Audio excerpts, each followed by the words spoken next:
All right, what's up? What's up? The title of today's discussion is Faith is Not for the Sane, the Holy Madness of Trusting the Invisible. We're going to talk about faith today. We're going to talk about not wavering. We're going to talk about how you got to be a little delusional, a little crazy to really get what you want in this manifesting space. All right? So we're going to talk about this from a different way. Let me make sure that I'm live on everything and we can get started. All right? First and foremost, this is not a practical thing to do. Reality creation is not a practical thing to the logical mind. You literally have to leave your logical mind at the door when it comes to this. And so this is what we're going to be talking about today. Let's get into it. Okay, cool. All right, so quote from Joseph Campbell: "The mystic, the one with faith, the creator, swims in the same waters the psychotic drowns in." Okay?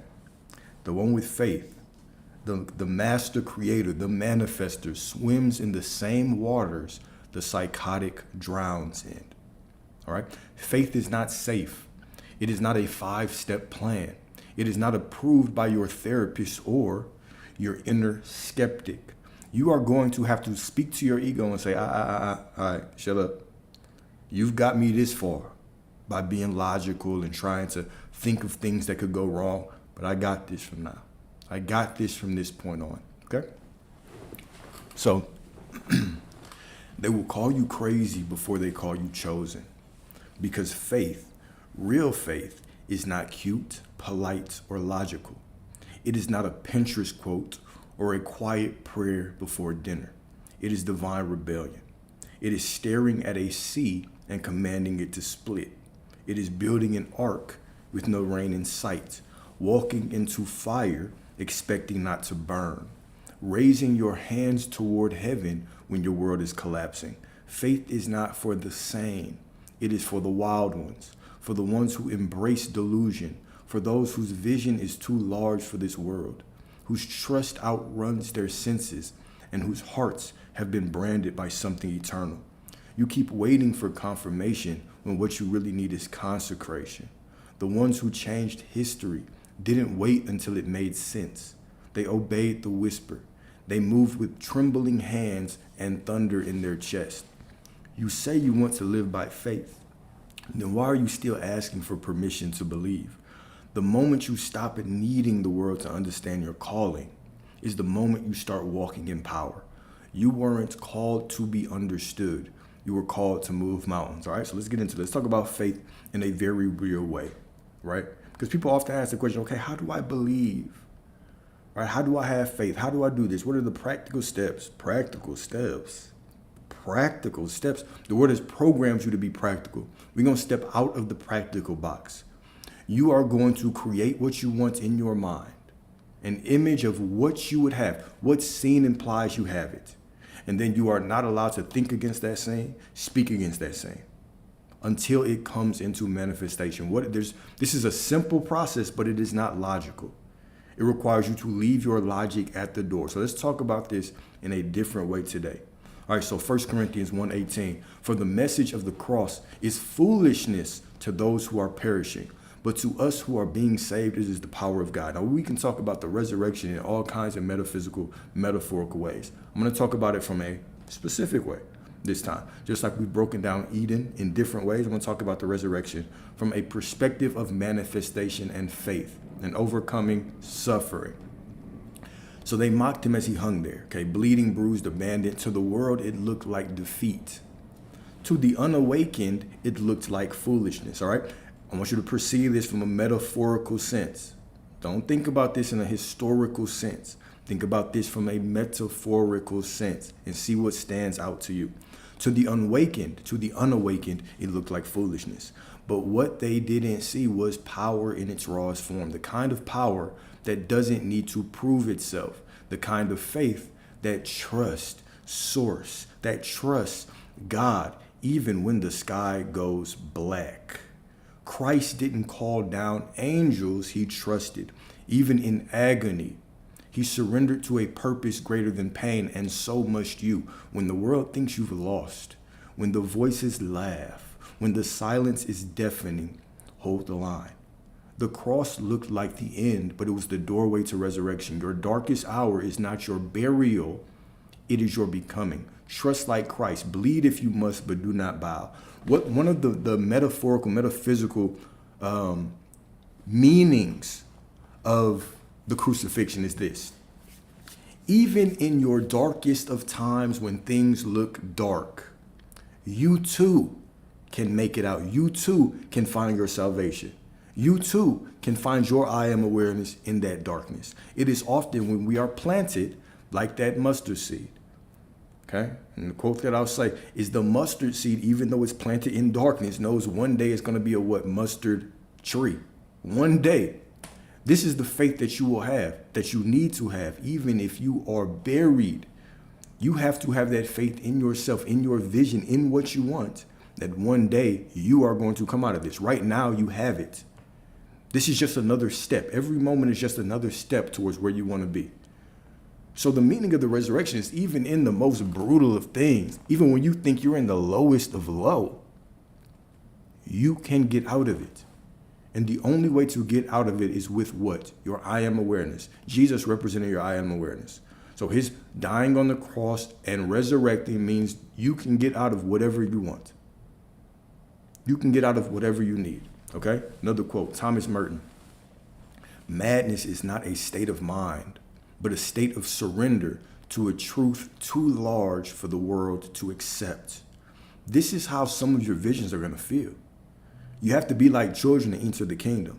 Be like children to enter the kingdom, meaning leave your ego at the door. If you've ever seen a child play, they have no ego when they're playing. If they put on the Batman costume, they're Batman.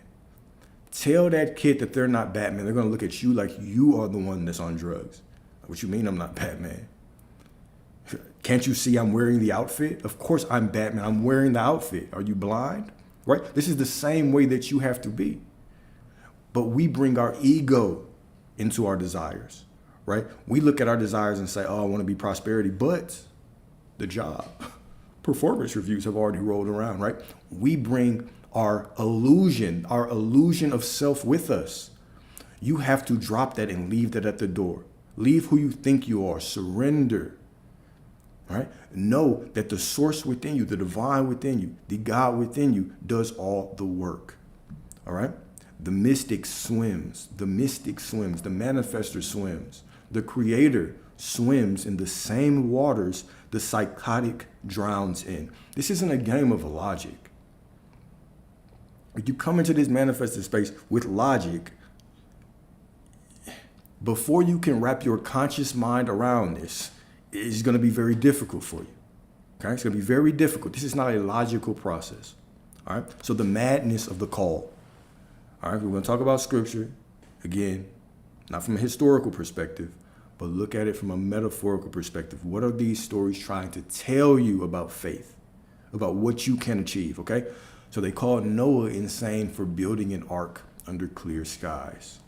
They mocked Abraham for hearing voices that led him to leave everything. They scoffed at Jeremiah, weeping for a world that laughed at his warnings. Christ himself was accused of being demon-possessed, right? Jesus, representing your I am awareness, okay, was accused of being demon-possessed, a lunatic, a blasphemer. And sometimes you're going to look at some of the things that you want and you're going to say, damn, I feel like a lunatic. I feel like I'm tripping right now. You have to hold the line. You cannot think against what you want, all right? To walk by faith is not to walk by reason. It is to dance with the invisible, okay? Yeah, let's get into that. We're going to get into that then. I got you. So to walk by faith is not to walk by reason. It is to dance with the invisible. It is to move when logic says sit still. To trust when your senses scream, there's nothing here. When your logical mind says, bro, you've been affirming, ain't shit happened. You've been having faith, ain't nothing happened. This is when you have to what? Persist. To trust when your senses scream, there's nothing here. To build when there is no blueprint and only a whisper. Hebrews 11:1. Now faith is the substance of things hoped for. Faith is the substance, right? Blessed is he who believes before he sees. Faith is what makes this thing. Your life is a byproduct of your faith, okay? Next quote, the Sufi, is it Sufi? The Sufi is one who is not, for no one in the presence of the real remains. Let's talk about this quote. The Sufi is one who is not, for no one in the presence of the real remains. To be a true Sufi is to dissolve, to lose yourself so completely that your old self ceases to exist. What is the old self? The self that's attached to their job, thinks their prosperity has to come that one way, that holds the identity. If you've ever experienced a ego shedding experience, right, whether on plant medicine or something, what you'll realize is that these can be terrifying because your ego, if it's being stripped away, it feels like it's dying. It tells you stories to make it seem like you're unsafe, when really you're just being stripped of all the things that are holding you back. All right, so when we talk about the ego death, right, if you've ever had even like when you astral project, or if you've had a mystical experience, you can be conscious, you could lose your sense of who you are. You dissolve into oneness. You don't identify as a son or a father or a wife or a dad or this job or this name. You just are. All right? So when we talk about being, when we talk about standing in the presence of the real, of the divine, right? In order to get to this place, we have to shed who we think we are. Okay, so when you stand in the presence of the real, the raw, unfiltered divine, you cannot remain the same. The ego, the doubts, the fears, all fall away like dust in a storm. You become nothing, okay? Not in defeat, but in total surrender. This not being is the highest form of being, where separation ends and union begins. All those things that your ego creates, and let's break this down, let's think about this. All the things, the construct that your ego builds for you to go through this life as, creates the illusion of separateness. And the moment that you begin to forget who you are, forget your name, right? You forget that you're a son or a father, or that you work at this job, or you do these things, or you drive this thing. Once you start to forget and dissolve the illusion of who you think you are, now you can come into unity with Source, because you're not all those things. You're just walking through life experiencing this character right now. But you could change that character at any moment. But what you can't change is your divinity, that you are Source, that you are in unity with the Most High through all of this, okay? So this not being, this total surrender, this not being is the highest form of being. The highest form, right? The highest level of self-actualization. I am the divine. Even when you go on these trips, right? Before you get that big breakthrough, you have this experience where you completely forget who you are. And then when you're coming down, you might be alarmed to remember who you are, and all of a sudden you start descending back into your body, all right? So this not being is the highest form of being, where separation ends and union begins. Think about this metaphorically. Think about what this means in terms of faith, knowing who you are, all right? Going into your imagination, going into the temple, because you are the temple. And whenever you're going into your imagination, this is sacred time with you and Source, with you and the divine, with you and the God within you, all right? So think about this. This not being is the highest form of being, that total surrender, where separation ends and union begins. It's a terrifying and beautiful death of self, a holy madness where your soul blazes with the fire of truth, so bright it consumes everything false.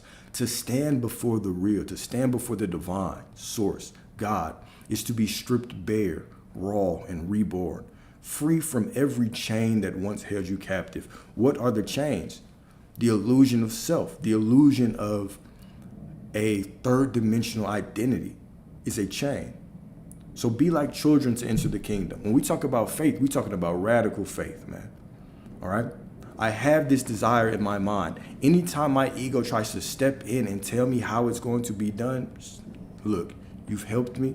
You've been here. I've appreciated all you've done for me for these past years. But right now, we're going to do things differently. We're going to operate in faith now, okay? So faith is not a safe plan. Faith is not safe. It is not a 5-step plan.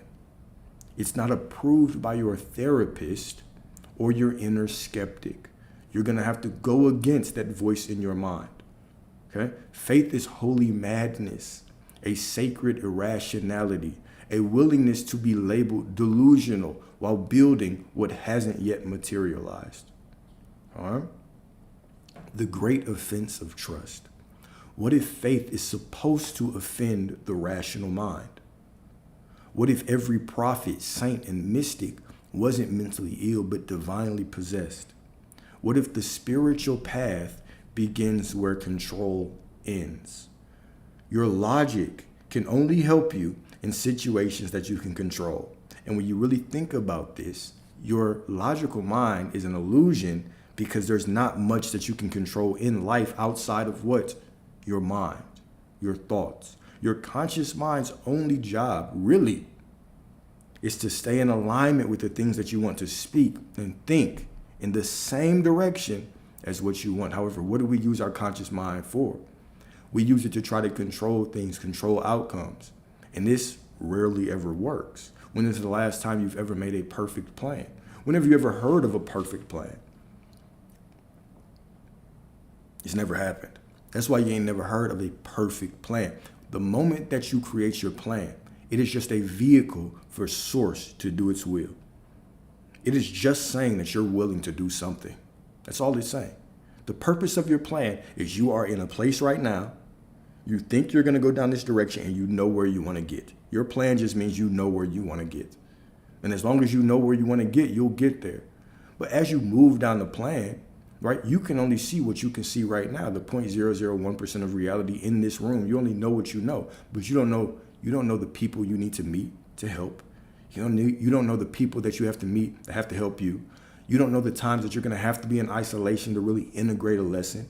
You don't know the times where you're going to have to be throttled back on the momentum so that you can gain some more insight. You don't even know the time where you're going to divinely meet somebody that's going to help propel you forward. You don't know these things. You only know what you know. So you make your plan and you walk with it. Your job is not to create a perfect plan. Your job is just to say, the situation doesn't look ideal, but the God within me is perfect, so everything is unfolding perfectly. I already have what I want. I already am the person who has the things that I want. It's your job, okay? So the sane, the logical minded, right? The sane are obsessed with what they can see. But the mystic knows that the invisible is more real than form. Okay, John 20:29. Blessed are those who have not seen and yet have believed. Okay, quote from Rumi. You were born with wings. Why prefer to crawl through life? If you are only basing your life on what you can see, that 0.001, you are crawling through life. And you are meant to fly. You are a divine, holy being. You are a God, right? You are source. You are the creator, all right?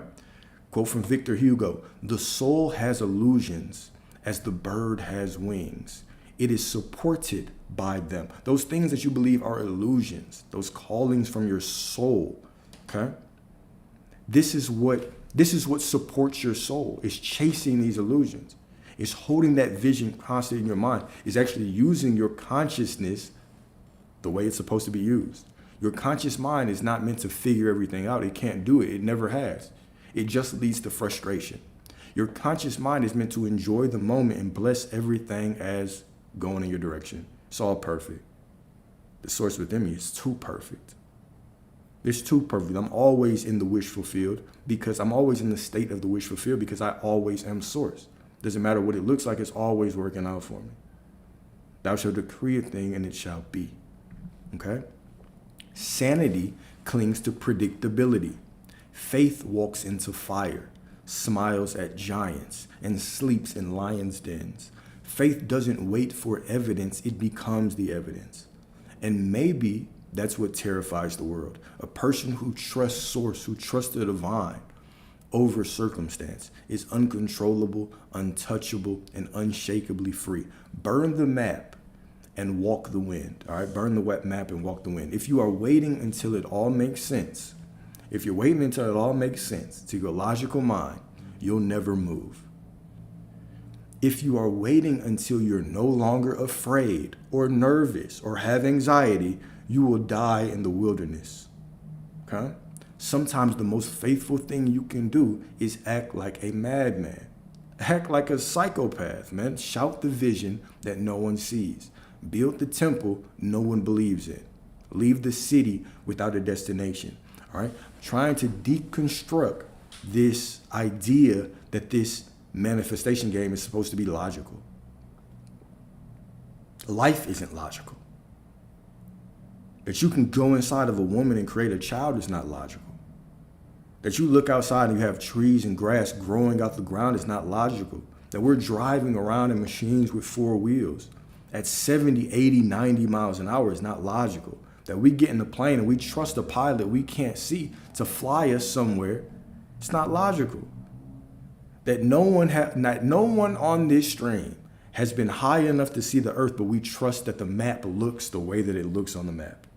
Nothing that we do is logical. But then we step into this space of trusting the divine within us that loves us so much that there are certain processes in your body you don't even have to worry about. If you do not think about breathing, you will breathe automatically. Your heart beats automatically. You go to sleep and you go unconscious for 8 hours and wake up and then go about your business as if nothing happened. And now we want to walk into this space and ask for logic. None of this is logical. None of this is logical. The same way that you lean on your faith to know that your heart is going to keep beating, that you're going to keep breathing even when you're not thinking about it, is the same way that you have to step into this game.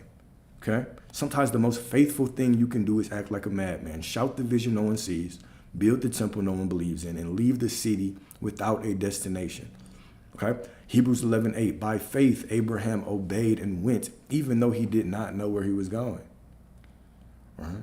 What did God say to him exactly? He was like, go forward and I will make the way. Right? Go and I will show you where to go. Something along those lines, right? I'm sure somebody's gonna Google it and put it up in there. All right. So go on your way. For if you die before you die, you won't die when you die. This is one of the desert fathers. If you don't know what a desert father is, the desert fathers were some of the early Christian mystics. So they believed in isolation. They basically went out into the desert and they observed isolation and lots of meditation and introspection, right? They're actually associated with the Catholic Church. There's a lot of them that are actually saints now. So they're still recognized by the canon, the actual Roman Catholic Church, but they were a different branch of Catholicism. Okay, the Desert Fathers. They're very interesting if you ever research them. They're very, very interesting. So this is the call to die now. Okay, go on your way. Let me read the quote again because I gave a whole synopsis. Go on your way, for if you die before you die, you won't die when you die. What does that mean? For if you die before you die, you won't die when you die. Okay, let's break it down. This is the call to die now. One of the quotes that I love is that the mystic does not fear death because they die infinite times. They've died 1,000 times. Okay, we talk about different versions of you that are created anytime that you step into anything. You meet a woman, y'all fall in love. There's a version of you that sees the rest of your life together. Okay, then y'all break up and that version of you passes away. This is a spiritual death. That version of you is real. And that version of you wants to stick around. So what? It's going to trigger you to think about that person, right? But eventually we have to put that version of us to bed. We have to kill it. And then we have to move on as a new version of us. So we have a death and rebirth process that we undergo all the time, right? So you have to kill the broke version of you to step into prosperity. You have to kill the unfaithful version of you to step into a good relationship. You have to kill the unfaithful version of you to step into faith. With this manifestation, right? There's all kinds of death and rebirth processes that we undergo as spiritual beings, right? So this is the call to die now, not to your body, but to the illusions, attachments, and fears that chain your soul to suffering. What is suffering? Suffering is attachment. What is the basis of your ego? Your ego wants to create these attachments and create identities based on things that you experience, just so it can keep you safe. But these things are illusions, okay? So this is the call to die now. to the illusions, attachments, and fears that chain your soul to suffering. To die before you die means to surrender your ego, your need for control, your desperate clinging to comfort and identity. It is a radical letting go that breaks the cycle of bondage. So when the inevitable physical death comes, it is no longer a terror, but a release and awakening. Basically, this means to live life, right? Embrace every single death and rebirth process in your life with intrigue, with curiosity, all right? You know, I used to really think about my thoughts, right? Examine my thoughts. And oftentimes I realized that sometimes I would have fear or anxiety, as we all do. But when I studied those more, underneath them I found intrigue. I found curiosity, right? I found the unknown, okay? So I never went, so a lot of times right now when I'll have fear, what I will automatically think is that means I have not explored this enough. I haven't dug deep into this enough. And the job of the mystic, the job of the spiritual being is to know thyself. This is why we meditate. To meditate is to know thyself, to know oneself. Right? Do you truly understand what your fear is telling you? Do you understand the lesson that your soul needs you to learn in every death and rebirth cycle? When you're going through that breakup, do you just want to get over the feeling, or do you truly understand the feeling? I've often found that when I was dealing with heartbreaks as I was younger, the moment that I truly dove into my sadness and tried to figure out, okay, why am I really sad, was the moment that I got over the sadness.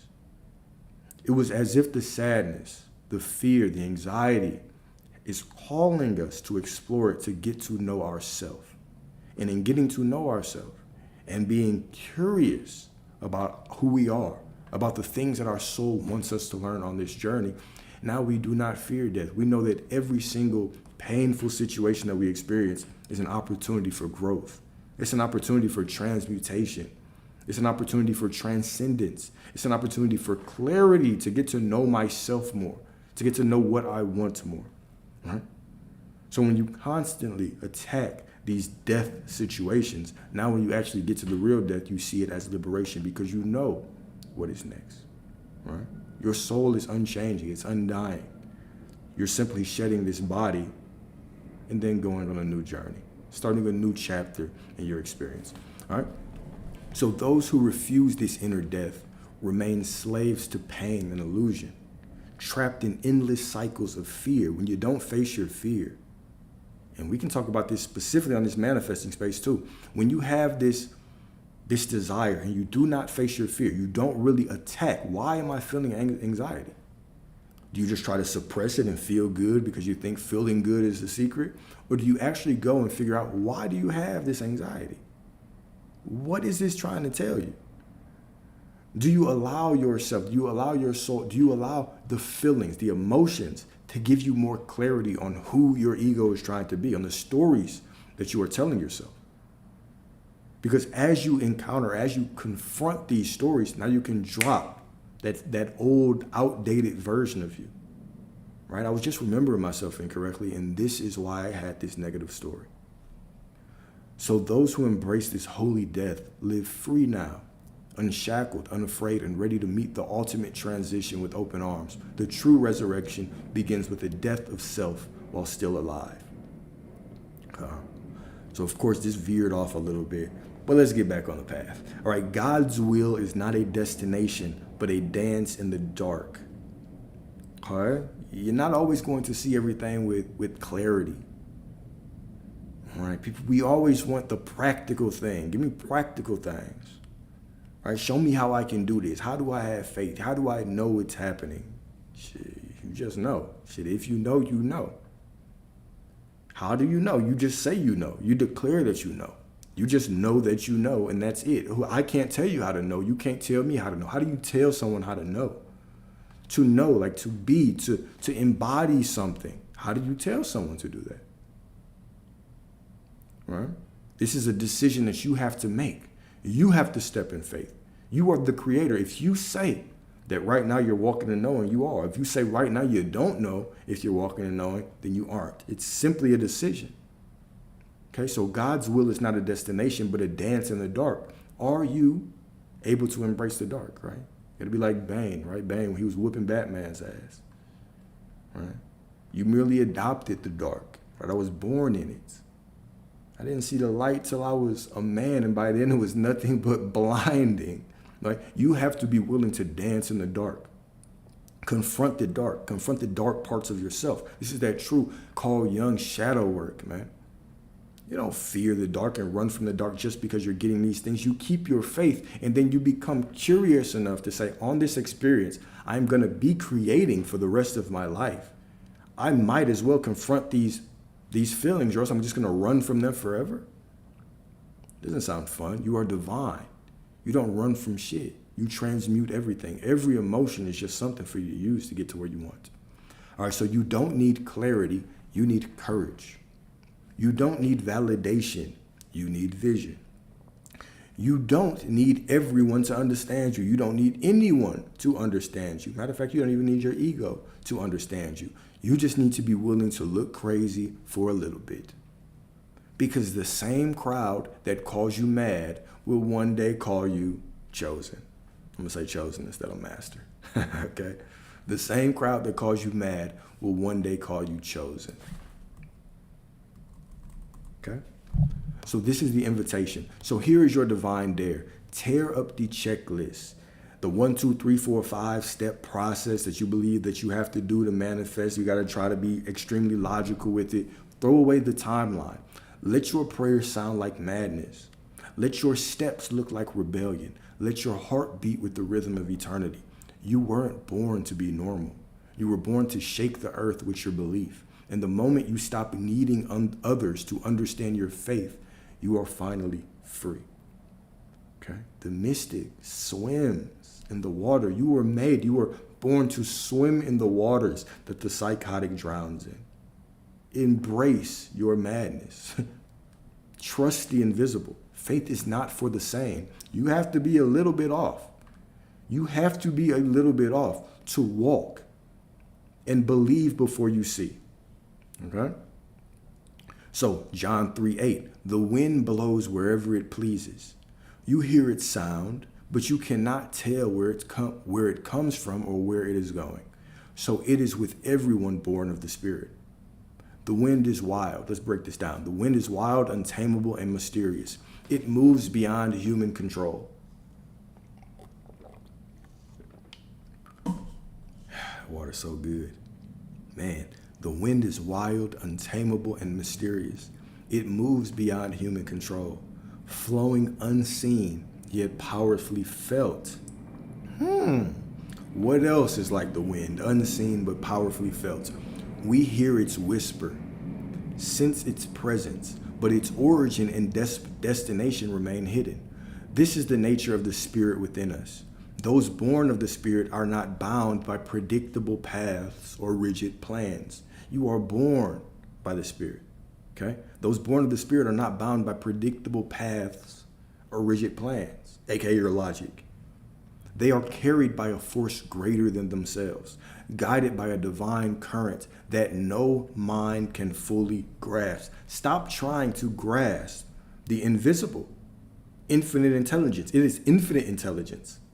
It is infinite intelligence. It is in every timeline, every corner of this earth, of this universe, right? In every reality, in every possible outcome. This is infinite. You cannot grasp it. You cannot grasp it with your logical mind. That's not what your logical mind is meant for. Okay? Like the wind, their journey is unpredictable. Their influence invisible yet undeniable. To live by spirit is to surrender to this sacred mystery, trusting the unseen breath that moves through you, shaping your life in ways you cannot yet comprehend. This force flows through you and shapes your life in ways you cannot comprehend. You can't comprehend it. Okay? William Blake quote, "The fool who persists in his folly will become wise. Let's break that down. True wisdom isn't born from avoiding mistakes or playing it safe. It comes from relentless persistence through the chaos of our own folly. I love that word, persistence. That relentless persistence. This is what you should be, right? When you come into this space, if you want to create your reality, right, you got to be a little thrown off. Relentless persistence. I refuse to think or speak against what I desire. I refuse to see the world as anything other than what I desire it to be. Okay? The wise man is not the one who stumbles, but the one who never stops trying, who dares to walk the path others fear. In every wrong turn, every failure, every moment of seeming madness, there's a seed of transformation waiting to bloom. To persist in your folly is to refuse the comfort of certainty. Comfort of certainty, right? We're beyond that. We're divine beings. We don't seek comfort, right? We seek light. We seek our desires. We seek the truth of who we are, right? Don't tire in seeking the truth. What is the truth? The things that you desire are the truth. What you're experiencing that you do not like, this is not the truth. You're remembering yourself incorrectly, all right? We do not seek comfort. We seek truth, okay? So in every wrong turn, every failure, every moment of seeming madness, there's a seed of transformation waiting to bloom. To persist in your folly is to refuse the comfort of certainty and embrace the wild unknown, where real growth happens. It is a sacred alchemy. Through persistence in what feels foolish, the fool becomes the wise, the one who has tasted the depths of life and risen with a fierce and unshakable knowing. And then the final quote from Unknown, all right? God takes you out of your mind to return you to your soul. God takes you out of your mind to return you to your soul. There is no return to source in your logical mind. There is no way to logic through this manifestation space. There is no practical approach. It is a radical faith, right? It is a borderline insane faith. It is the willingness to walk through the wilderness and ignore the world, ignore everyone that is just a projection of you, to even confront your own ego mind. Its job is to keep you safe, and you have to understand this. I understand that you've been keeping me safe, but now we're doing things differently. This is always about you.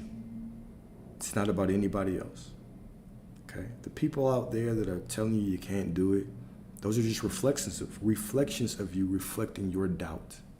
Confront it the same way that you would confront yourself. When your mind doubts, don't speak against it. When you feel anxiety, go into anxiety. Why do you feel anxiety? But do not speak against yourself. Explore it.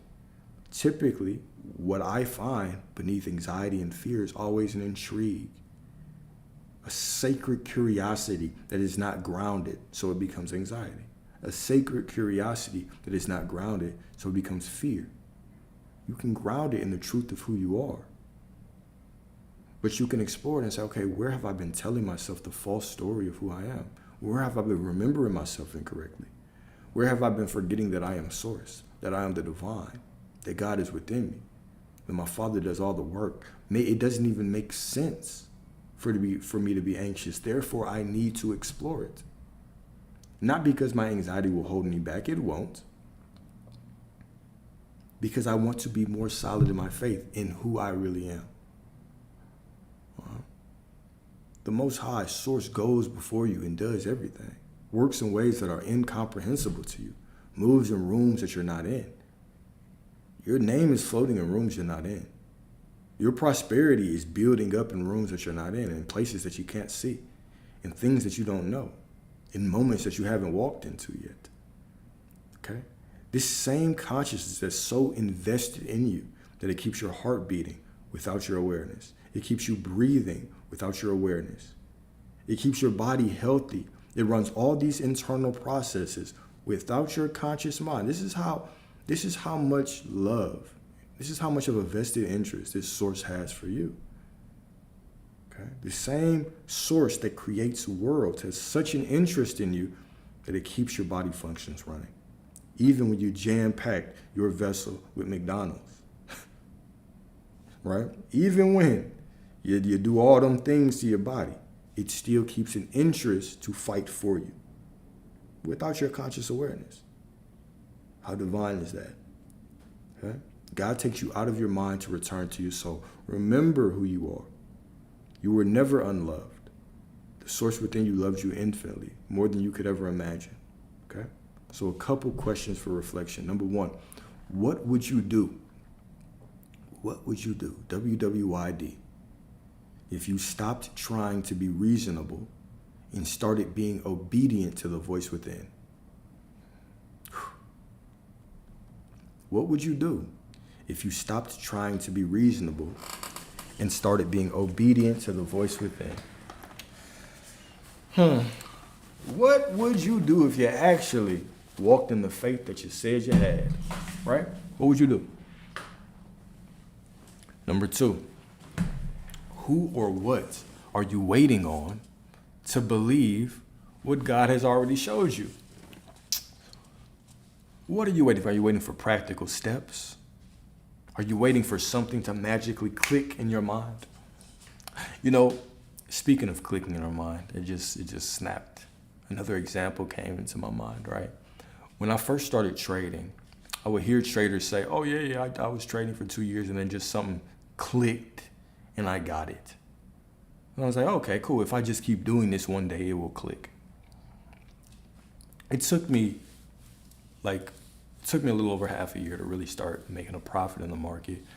But what actually changed was the first months I was just working on psychology and my strategy, and I was honing in on it, and I was trying to say, okay, if I just shove knowledge in my mind, something will click.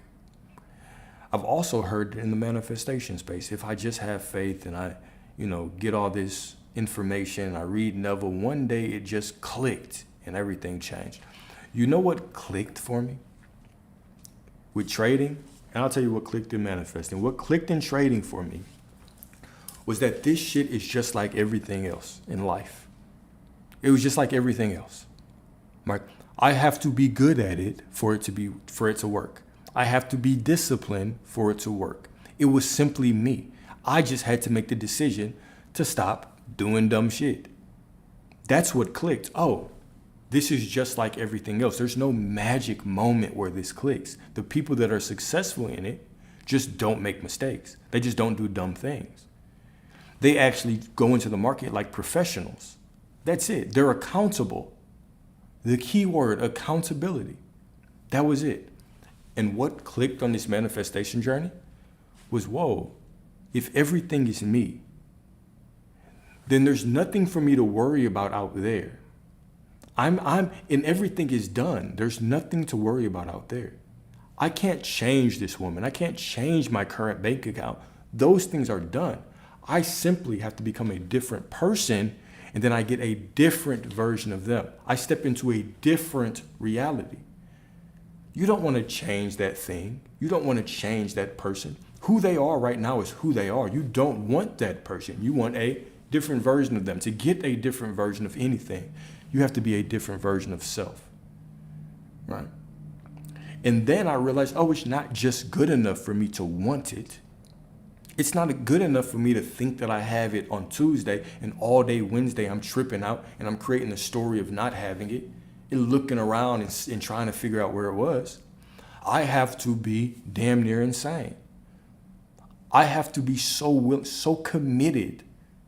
I have to make a decision with so much intention, with so much intensity, that I refuse to think against this story.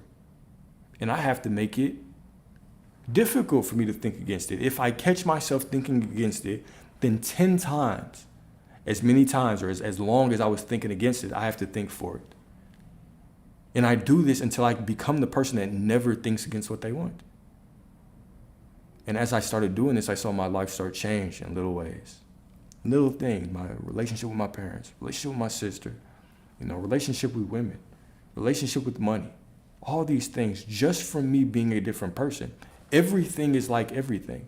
It is simply that I have to make the decision that this is going to work for me. I have to stop looking out there for somebody to tell me exactly what I need to hear for it, something to click in my mind. I can get all the information, but until I am willing to walk the path, walk the narrow path is difficult. Okay? Once I make the decision to walk a narrow path, I make it and I do it. All right? And did it take years to get to that point? No, not at all. Not at all. Okay. Let me be clear. Trading and manifesting were two different things. With trading, it took me about 7 months for me to click. Boom, okay. Now I'm turning profits every month. With manifesting, it wasn't until I was in a situation where I had no choice. It was either I'm going to make this work or I am not going to have a place to live. That was it. And it was like, okay, cool. Well, in that case, I have to stop looking for information. I have to stop looking for somebody else to save me because I've never experienced anybody else saving me in my entire life, right? It's always been me. So if I have this divine source within me, I have no choice but to trust it. And it was simply jumping off of the cliff, right? Saying, all right, look, I'm going to make the decision right now that I'm going to get this money and I'm not going to get kicked out of this spot, okay? And I'm not going to think against it. I'm going to give myself this thing over and over and over again, right? And it never, I'll be honest with y'all, it never really felt natural either. It was in my nervous system, my anxiety, my heart felt like it was going crazy. In my body, I was stressed out. In my mind, I was telling the same story, that I already have it, that God does all the work, that I am source. But I never spoke against myself. Right? That was my thing, was okay, until it happens, I absolutely refuse to speak against myself. Okay. And that's how it happened. Actually, it might have been years until I got to that point where I had to make it happen, but it was simply a decision. And so I really, truly believe that if you try to, let's say you have something big that you need, right? If you try to tiptoe into it, it'll be difficult. If you have even if you have backup plans, you have to make a choice. Reality creation is about making a choice. You always have a choice, right? You have the choice of allowing Source to provide for you what you need, or focusing on what you do not want and having that experience as well. You always have that choice. We just have to be disciplined enough to make the decision. When we make the decision, everything can unfold. Okay. So number 3, question for reflection, all right? Have you confused spiritual sanity with societal conformity? All right? Have you confused spiritual sanity with societal conformity? Meaning, when you come down this spiritual path, are you trying to find logical answers that are in alignment with how society programs you? Or are you coming into the knowing that this is the path of the initiated? Reality creation is the path of the initiated. Let's just make no mistake about it. To the average person walking down the street, if you told them this shit, they would be like, oh, manifesting. I mean, cool. Yeah, it's real and all, but you have to do all these things and yada yada, and it takes years. And this is the path of the initiated. To be able to sit in the discomfort of allowing Source to go before you and do everything, right? And go against your mind and go against everything outside of you that's telling you it's not going to work, right? This is the path of the initiated. You start talking about spiritual stuff with people and they're going to look at you crazy. Oh, here he goes. Here goes Alex again. Talking about the alchemy and the woo-woo and the woo-wah. and the voodoo and the hoodoo and the, right? This is the path of the few. So when you come into this space, you have to know off top, right? Like, nobody's giving you an instruction manual and telling you, okay, look, this is how you're going to feel, this is how you're going to have. You have to, even when we talk about knowing, how do you gauge the feeling of knowing? Knowing is not a feeling. Knowing who you are is not a feeling. It's a knowing. Doesn't matter how you feel, you can't be less you. Because you're happy, you're not more you. And when you're sad, you're not less you. Okay? So if your birthday is today and you just turned 30, if you feel good, it doesn't make you more 30. And if you feel bad, it doesn't make you less 30. You're just 30. If you forget that you're 30 for a second and you say, oh, I'm 29, oh shit, no, my bad. I just turned 30. It doesn't make you any less 30. It's not gonna mess up reality and all of a sudden switch to a version of you where you're 29, right? No, because you already know who you are. When you can know who you are with intensity, with intention, reality must follow, okay? Number 4, can you trust the wind enough to walk without a map? What's up? Can you trust the wind enough to walk without a map? All right, we've got to burn the boats, right? Burn the map, make the plan, do your best to stay on the plan, right? But know that you are going to be redirected divinely, exactly to where you need to be. And it's all unfolding perfectly. And sometimes you're going to look at the mirror and it's going to look backwards. You know the example I always give, right? If I hold in my right hand right now, it looks like I'm holding in my left hand. Sometimes the mirror looks backwards. You're going to look out there and it's going to look like it's not going right. But your job is not to judge that. Thou shalt decree a thing and it shall be. Meaning your only job is to say the situation is unfolding perfectly. Perfectly. Right? The Most High has weapons you do not know of. Ways you don't know of. Ways that you could never understand. You know, Source even showed up to Job and told him that, don't you know I have weapons you don't know of, my brother? All right? Weapons that you do not know of. Okay? For my thoughts are not your thoughts, neither are your ways my ways, declares the Lord. As the heavens are higher than the earth, so are my ways. Ain't that divine? Facts. As the heavens are higher than the earth, so are my ways, right? You and your Father are one, but your Father does all the work. You and Source are one, but your Father does all the work. Now, if I tell you that your Father is doing all the work, what is your job? Your Father's doing all the work. What is your job? Because you only have one job. Your job is to sit back, right? Your job is to sit back, is to enjoy every moment, to confront yourself in every moment, to say, okay, cool, this is all working out perfectly. To say that everything is unfolding perfectly, no matter what it looks like, that is your job. No matter what it looks like, situation doesn't look ideal, but the God within me is perfect, so the situation must be unfolding perfectly. Thank you, Source. Thank you, Father. Your Heavenly Father is going before you and doing everything. Your only job is to relax. You don't get paid overtime. You can't get promoted for going above and beyond and using your conscious mind and trying to figure out how it's going to happen. All right? You can't.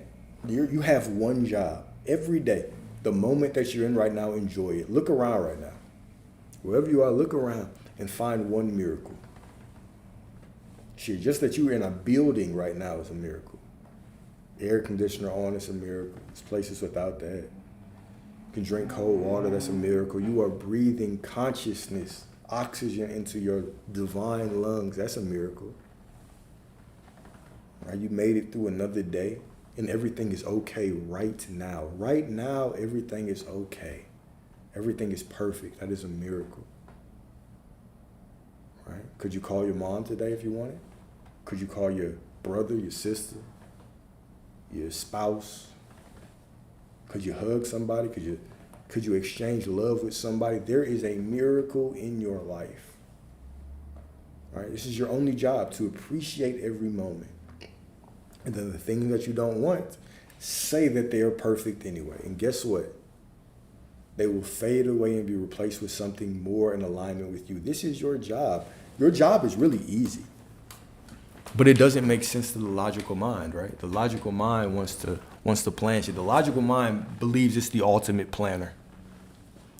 The logical mind thinks that it knows everything. Oh, no, hold up. We're going to do it like this. And if this happens, we're going to do this. But if she does this, then we're going to go that way, right? But that shit never works. Whenever you start making a plan, it's just going to start going downhill. And then in our mind, in our logical mind, even though no plan has ever went perfectly, we believe the next time is going to be the one. This is going to be the one. Right? We try to direct the divine, even though the reality that we're in right now is just one of infinite realities. Okay, let's break this down mathematically. Let's really think about this. Y'all know what infinite means? The reality that you are in right now is one of infinite. There are infinite other things that could have been happening to you right now, but you're okay. You are here right now, wherever that may be. Whatever you want, there are infinite ways to get there. Infinite. I've seen money materialize into people's bank accounts. Literally, overnight, they wake up with $3,000, $2,000, however many dollars in their account. They have no idea where it came from. Completely different reality. There are infinite number of things that can happen.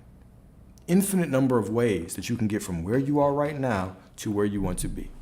And we try to limit it with our conscious mind and only think through our ego about what's possible. Let's read this beautiful comment again. For my thoughts are not your thoughts, neither are your ways my ways, declares the Lord. As the heavens are higher than the earth, so are my ways. Do you know how many ways that you can get that divine abundance that you deserve?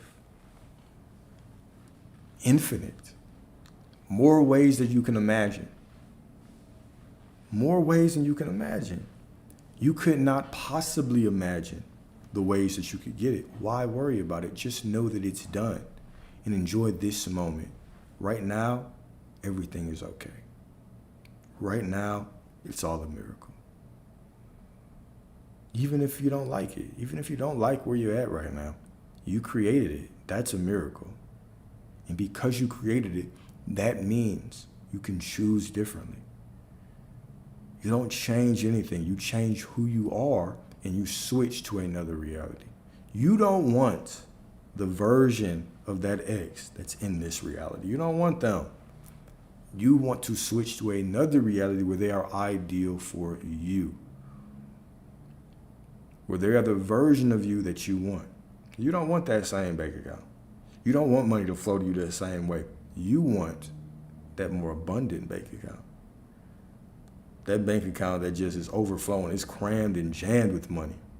It's one of Florence Scovel Sheen's affirmations, right? My pockets are crammed and jammed with money. It's one of my favorite affirmations right there. Okay? You can never figure out how. One of the things that I used to say, and I'll say it again right now, is when we think of God being a jealous God, I want you to think of jealousy like this. If right now you desired something, right? And you can predict exactly how it came in. Like if you really predicted exactly how it came, you would probably give, that God within you a little credit, but you're not finna give the credit that he deserves. But when it comes in a divine way that makes you say, shit,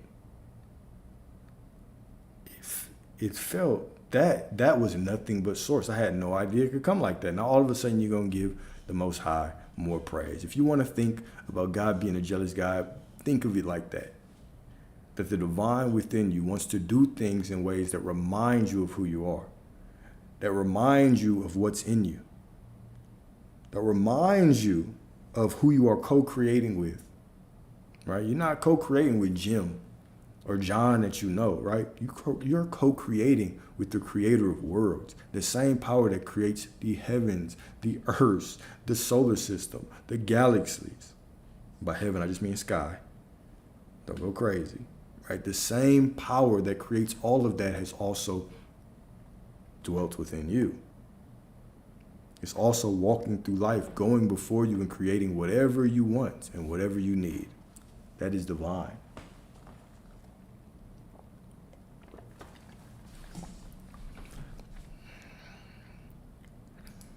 All right, but that's all.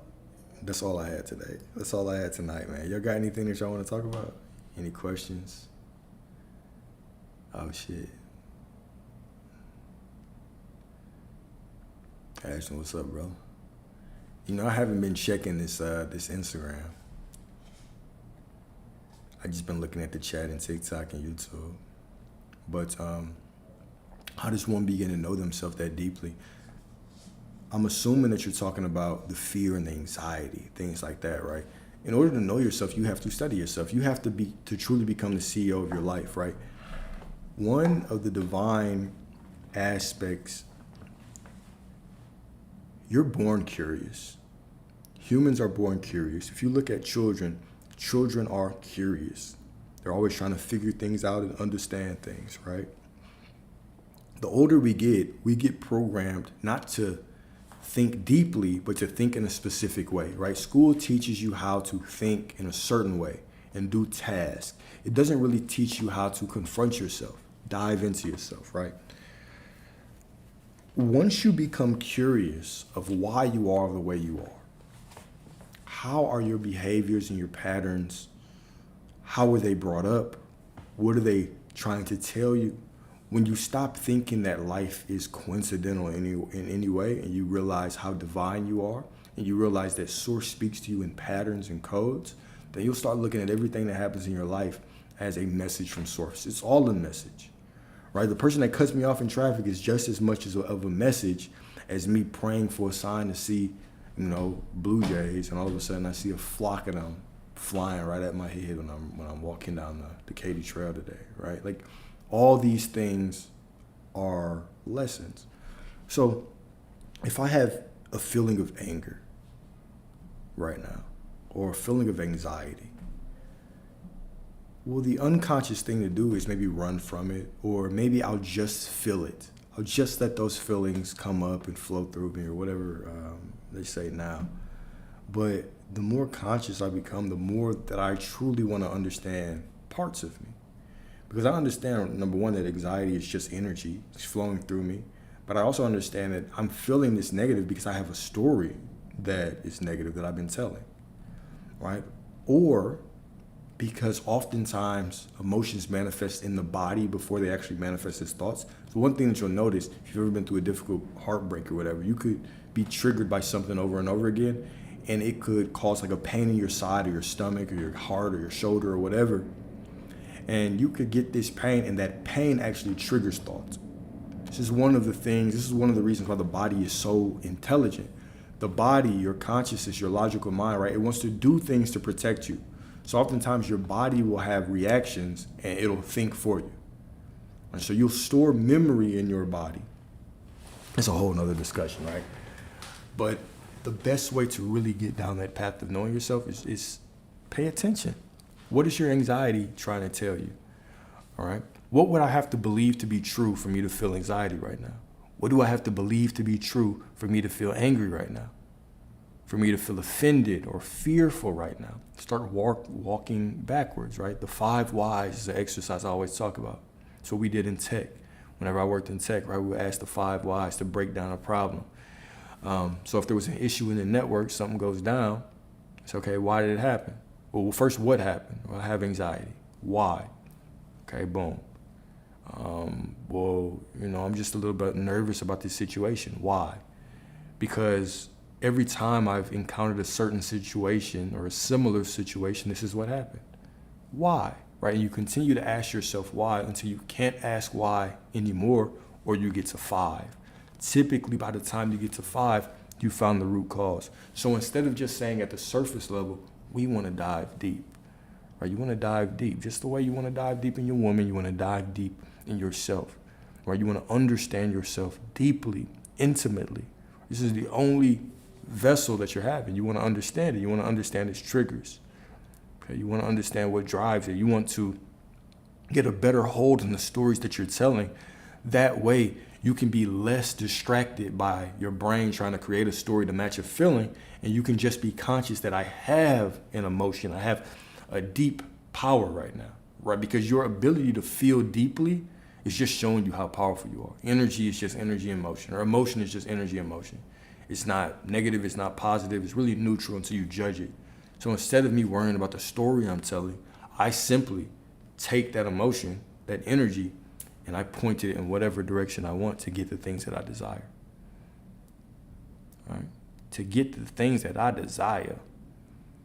I don't know what you walked into, man. So that's how you get to know yourself. Okay, how do you stand firm in your purpose and manifestations with a personal family? How do you truly focus in on yourself with so much demanding you and your energy and attention? Balance. Got to be a brother of balance. We have to be people of balance, right? You want it all. You don't just want that one thing that you're trying to manifest. And you really have to think about it like this, man. You're manifesting every moment of your life. You're just consciously doing it now. You're coming to a space where you're consciously creating, but you're always manifesting. The situation that you have at home, your family, you manifested them. Everything in your life is a manifestation. So instead of just focusing on one thing, you want the holistic picture. So when I say focus on yourself, keep in mind what I'm really saying is that you're not going out there and trying to change people. You are trying to focus on the version of yourself that has the things that you want. Now, there's still going to be times, more times than not, where you have to be present with the world, but you want to still do that from your consciousness of being who you are being. The example I give is if you're driving a car. Sometimes if you've been down that route too many times, you can go unconscious and you just wake up at your destination like, oh shit, how did I make it here? Could have killed 3 people and you ain't even know it, right? You just made it to your destination. It's driving crazy, right? The curb hit your car, all right? When we do the same things in our routine life, we can go unconscious. You wake up with your wife or with your girlfriend or with your husband, right? And all of a sudden you do the same thing. You kiss them the same way. You get up and you half-ass brush your teeth, right? You go to the office the same way. You go do your work, right? You do these certain things. You take care of your kids. You do all these things in such an unconscious way. Are you really being conscious of who you're being in all those times, right? What I'm saying is have a different relationship. Stay present. Presence is consciousness. Stay conscious through all those things. Start decreeing how you want things to go. Start paying attention to how you're relating to circumstances. What are things making you feel, right? It's not that you're trying to shut out the outside world and just focus internally on your feeling and walk around holding this feeling. It's that you're trying to walk through life and be so conscious that you're using everything to understand who you are. You're using everything to understand who you're being, right? And as you understand how you interact with your woman or with women, now all of a sudden you change yourself so you have better interactions with them. When you start to really focus on how you're interacting with your children, you focus on who you're being, the story that you're telling, so you can have better relationships with them. Whenever you're conscious of how you're interacting with money, what's the story that you're telling? Do you understand that your money is energy? And when you give your money to the cashier, it goes and it pays somebody else out. And then they pay somebody else with it. Then it goes to a mother who needs to feed their kids. And then that child takes that money, or the next cashier takes that money and goes and buys a tie for his next job interview. Then somebody else gets that money and they can buy a car. Do you understand that every time you're handing money off, your prosperity is spreading? That you are spreading the kingdom, right?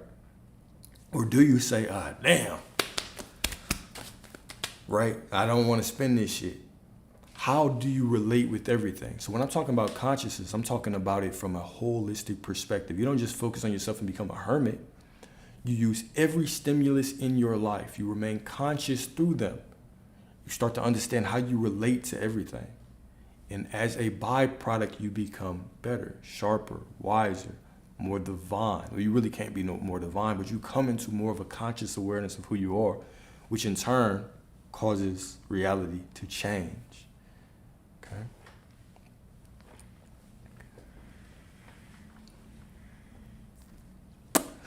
Book recommendations.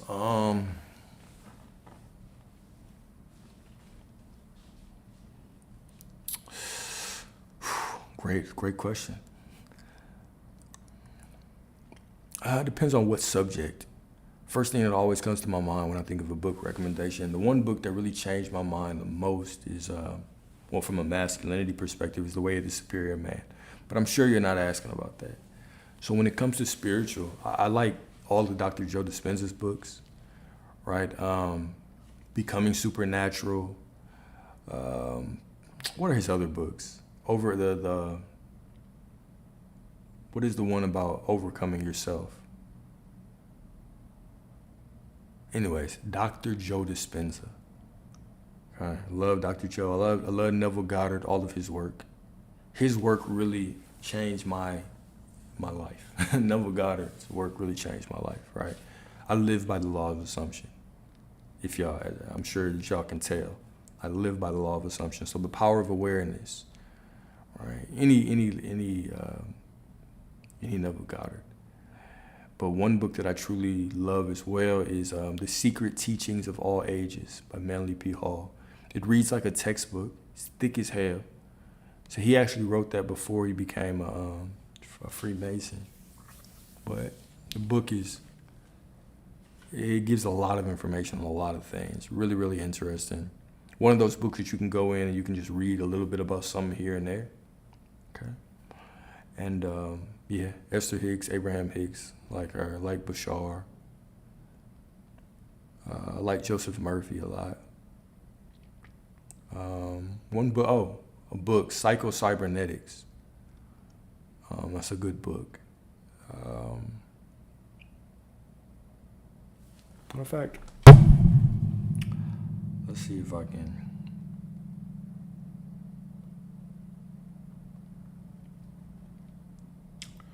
Get on. Oh, I can't even download Audible right now. But yeah. Bruce Lipton, yeah. Bruce Lipton. The Untethered Soul. I like that book a lot.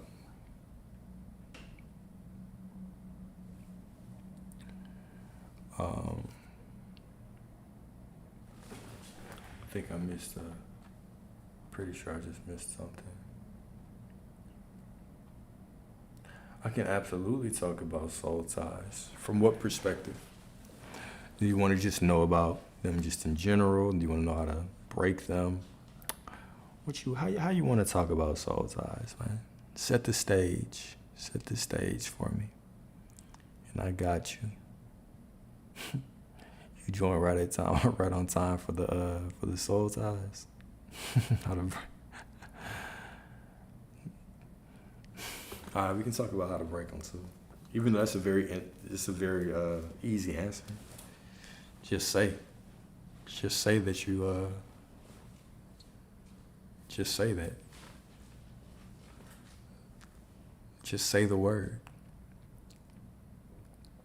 I release all soul ties. I call back all my energy towards me. No one has any control or power over me or through me, outside of me. And I start clean from this moment forward.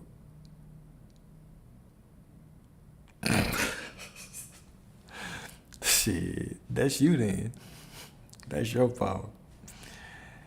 Yes, it does work. Look, your power is in your speech, is in your speaking.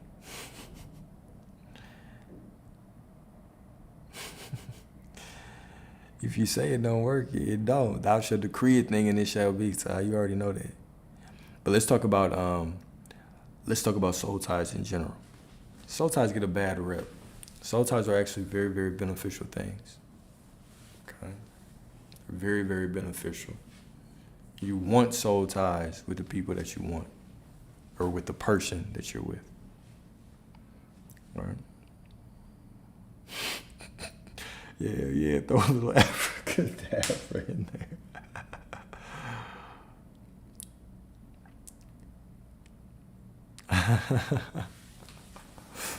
I said throw an abracadabra in there. I feel that. All right, let's talk about soul ties. So, All right, so what a soul tie is it is just a tunnel. It's a cord. Okay? So all right, so soul tie is just a cord. Whenever you lay down with somebody, we have to think, let me give a holistic perspective of the importance of sex. Let's talk about sex in general, and then we can get into soul ties, okay? So when you lay down with somebody, this day and age, when we talk about marriage, we think marriage is a ceremony and a certificate. But marriage is actually sex. Even back in the day, right? You could get married, have the ceremony, but how do you actually seal the marriage? Sex. All right? You consecrate the marriage. You bless the marriage with sex. Y'all didn't have sex, it didn't count, right? You should go check the sheets to see if there was blood, because typically it was a virgin, right? My, how things have changed on both sides, right? Men and women ain't entering the wedding day as virgins. Now, let's talk about this from a spiritual sense. Because marriage from a spiritual perspective is sex, what actually happens when you have sex with somebody is to become one. It's the definition of marriage, right? To become one. So whenever you have sex, you have a soul tie. Y'all become one person, essentially, all right? And the purpose of this soul tie or this tunnel is to exchange information. So you become a little bit more telepathic with this person. You can feel their emotions more. You can read them better, all these things. It really is very, very, it's more powerful when you are clean, right? When you're not distracted by the phones and the TVs. Whenever you are, the higher you are in consciousness, the more you are aware of this. If you've ever laid down with somebody, there's some people that, after you have sex with them, it's all right. But there's some people that all of a sudden you have sex with them and the connection is deeper. All of a sudden y'all can laugh more. You can talk more. You connect on a deeper level for no reason except for y'all. One of y'all was just inside the other. Okay? So let's think about why this would be beneficial. We didn't always have phones. Okay? So why would it be beneficial for me to have a tunnel with you? Right? Well, first and foremost, I need to feel you. I need to be able to oh, damn, I got blocked.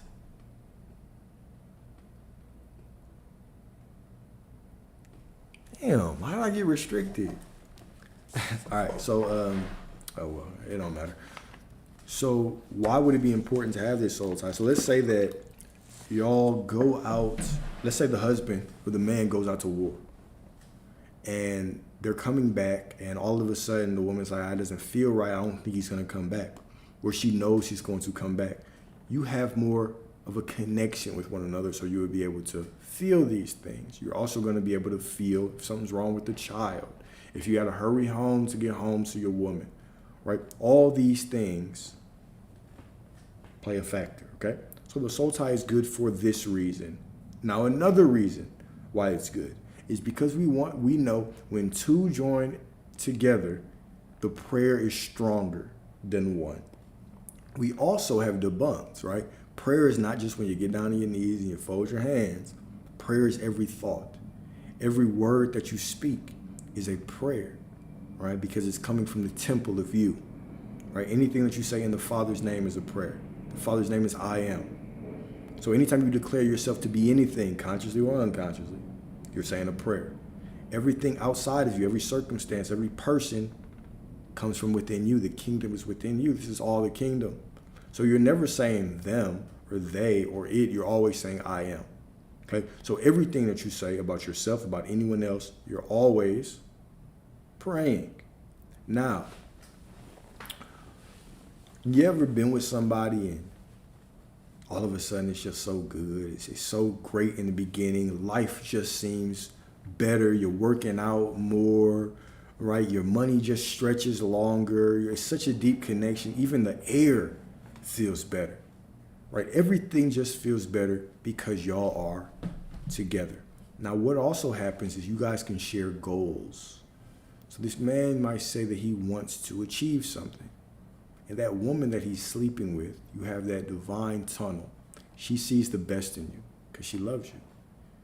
She's like, oh my God, you can just do anything. You're Superman.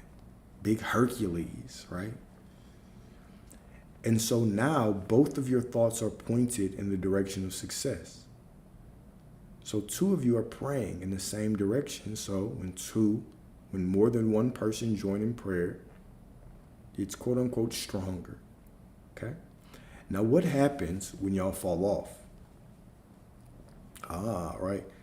One of you is still focused on getting things, and the other person is looking at him and is like, this bum, he's not going to do anything. He ain't shit. Or whatever the case may be. Now all of a sudden what? Because to become one with sex, you're a double-minded man.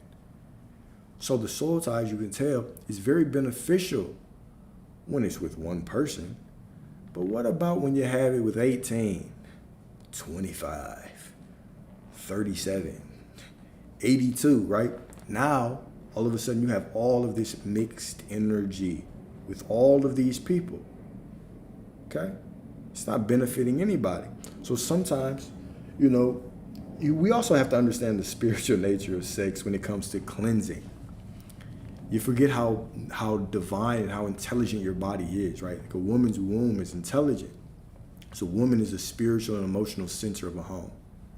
So if you think about the way that a woman carries information, right, gentlemen, if you've ever told your woman something that might have been stressful in your life, it might not even have been a big deal, but you could come back to her 2-3 days later if she cares about you now. This is also how you should understand this, because that's a great point, if she cares about you. So you know that a woman doesn't care about you, doesn't give a fuck. But when a woman cares about you, you could tell her something, and 3 days later, the problem is solved, and she's stressing out more than you, and you're like, whoa, it wasn't a big deal. Women are the feminine energy is the energetic container of the home, the spiritual center, not the spiritual leader, but the spiritual center. Okay, so women get vented to all the time. Their friends vent to each other. They just sit around and vent to each other. Children will vent to the mother, right? And then they hold energy differently, right? A woman holds on to things. If you tell a man a problem, a masculine energy leading man, he puts the problem in front of him, and what does he do? Try to solve it and knock it out the way. You just try to get that shit done, okay? Eliminate the problem. But women hold on to energy differently. Now, women have a cycle, aligned with the moon. So on their cycle, they're purging their body physically, but also they're purging their body energetically, spiritually. So all those people that vented, purge, okay? This is a heavy process, right? You can even, the more conscious a woman is, you can even tell, like, sometimes her shit can be heavier if she's dealing with some shit. All right? Even the food that you're eating can make you heavier. Like, this is a very spiritual process, okay? So what happens if this woman doesn't care about you and you lay with her, you enter her, all right? Well, now all of a sudden her womb says, we've got a target. Get some of this energy off of me, right? And then you don't care about her, so your body's also just dumping energy because you are a provider. The masculine energy is penetrating energy. So now y'all are just dumping shit all on each other, right? Just dumping shit. So you get off of it. It might have felt good while it was happening, but you walk away like, bro, what the hell? Even if you're retaining. Early in my retaining journey, right, I would lay with women still that, really didn't give a damn about me. I didn't give a damn about them, right? But just for the thrill, right? You walk away feeling lesser, even if you don't finish. So it's very, very important to only deal sexually with people that care about you, that you care about, all right?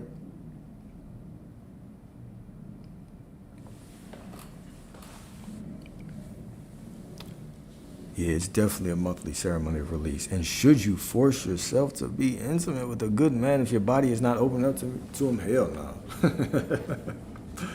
No, that does not sound fun for either one of y'all. No, you shouldn't. You should trust the intelligence of your body. You should absolutely trust the intelligence of your body. Why is your body not opening up to somebody? Right? The same way, gentlemen, you need to trust the intelligence of your body as well. Why are you not all the way turned on to be with certain women? Are you just gonna force it? Sometimes we do that, right? We just do it for fun, right? How many times I've been there? I'm not speaking just out of theory. I've been there, right? Sleeping with women that, you finish it and you're like, it was cool, right? Just because you think someone's a quote unquote good woman or a good man, does it mean that you should be intimate with them? No, absolutely not, right? Your body knows.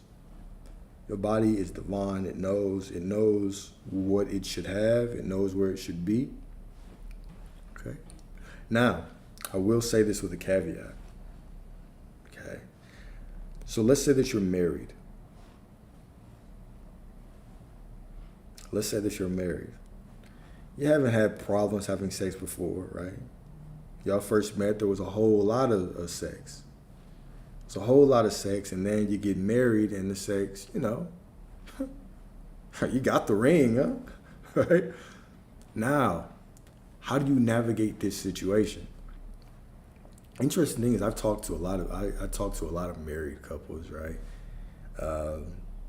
I've even had married clients, but I've got a lot of just friends that are married and just people. I like speaking to married couples. One thing that seems to be consistently true, especially with couples that have been together for a long time, 10, 20, 30 years, is when we talk about sex, they will talk about compromise. The one thing that stood out to me that made me think was this woman told me, she said, sometimes, and she said this in front of her husband, and his response was pretty cool too. It's like, sometimes I know that me not sleeping with my husband will invite energy into the marriage that I don't want.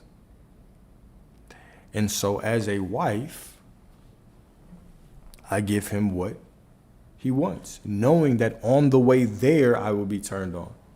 And he said the same thing. He was like, yeah, there's sometimes I, might not be all the way into it, but I know she wants to do it. So I know that I will get there in the journey of getting her off, which makes sense.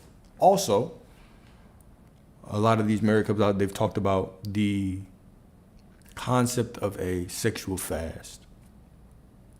One thing that you might notice if you're dealing with a woman for a long time, especially if you're intimate and touchy, okay, is that there might be a point where she confuses your desires for intimacy with desires for penetration. Meaning, maybe she pretends to go to sleep quick so you don't try to cuddle with her because she knows if she feels that motherfucking vibranium on her back, she thinks you're gonna try to stick it in. All right? But what the concept of the sexual fast does is it detaches sex from those intimate activities. It reminds both people that, yes, we can still be intimate without actually having the penetration.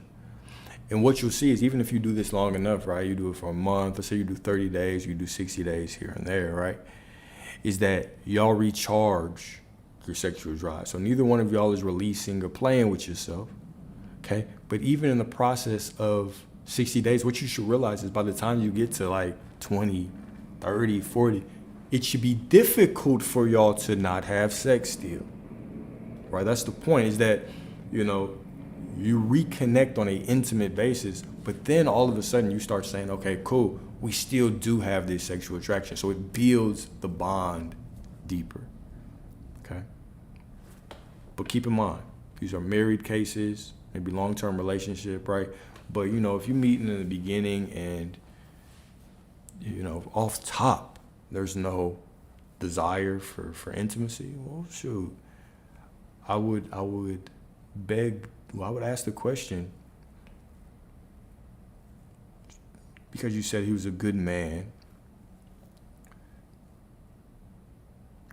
is that your only qualification? There's lots of good men. There's lots of good women, right? But is that the good man for you? right? You want it all, right? This is the thing I say. You want it all. You don't want, and maybe it just takes time. Maybe it just takes time to get there, but you want it all. You don't just want somebody that on paper it looks cool. You want someone that you can see and say, okay, this is somebody that I can be with forever. This is a person I'm not going to entertain anything else for. Now, let's be completely honest. If you're not opening sexually, but you've opened sexually for other people, can you truly go from now till death do you part and not be swayed to go back to somebody with a little bit more sexual chemistry? All right, why put yourself in that position?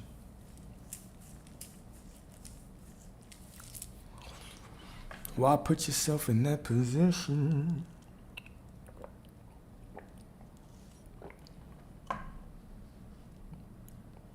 That's a good one. That's a great question. How come you can have the same ideals and seem so similar, but still a man won't be ready to commit?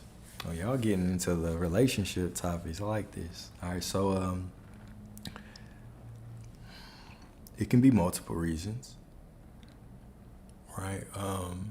It can be multiple reasons. But let's break it down like this, okay? We know exactly what we want from a woman very quickly. All right, so man, we can immediately put a woman in one of three categories, okay? Yes, we could be with her. Potential wife, could be serious with her. Number two, no, I'll just have sex with her. And number three, nothing. Okay, just one of three categories, very simple.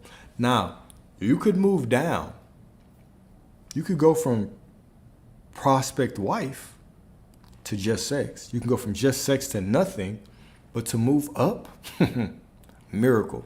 This would take a miracle. All right. Now, we also have to understand how commitment is for men in a whole. All right. So men, I'm just gonna be straight up. Men do not fantasize about commitment and relationships and marriage like women do.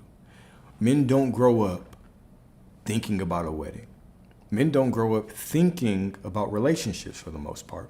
Why do men want to get in relationships or want to get married? Because they found a woman that they say, okay, this is the one that I'll do that for. Right? Men don't fantasize about spending a whole bunch of money for a wedding, about getting a tuxedo and having you don't think about that until it's time to do it. Then you're like, shit, I might as well start saving for this ring, right? Now, I say that for this point. Okay, this isn't to put you down or anything. I say this for this point. When men think about getting serious, it is not just a thought. It's not a decision based on emotion. So I can meet a woman. I've met a lot of women like this where, let's say that I meet her and I want to be with her. However, I'm not where I need to be in my life. Financially, maybe I'm taking care of my parents at the time. Maybe I'm working some things out. I can't, if I bring a woman into my life and I'm not ready to be that, then I can't commit to her right now. Okay? Doesn't mean that she's any less of a goddess. Doesn't mean I don't want to be with her. But I have to think logically, right? Not a lot of men just can go into the bank account and pull out ring money. Man, we in 2025, where y'all see the stock market. A lot of people are out here not doing absolutely great. So it's not just a decision based on emotion. There's no fantasy where a man wants to get married, wants to have a girlfriend, and all of a sudden he meets the right woman. He just inserts her into the fantasy. This is all built. Oh, I've met her. What do I need to do? Okay, I have to be this kind of man. Okay, cool. I need this kind of money. Okay, cool. I need to buy this. Okay, cool. Then this is going to cost this. Okay, cool. Now I have to create the infrastructure for her. Okay, cool. Now what are we going to do long term? Okay, cool, right? There are a lot of thoughts. It's not a fairy tale or a fantasy or really something that men just absolutely love. All right?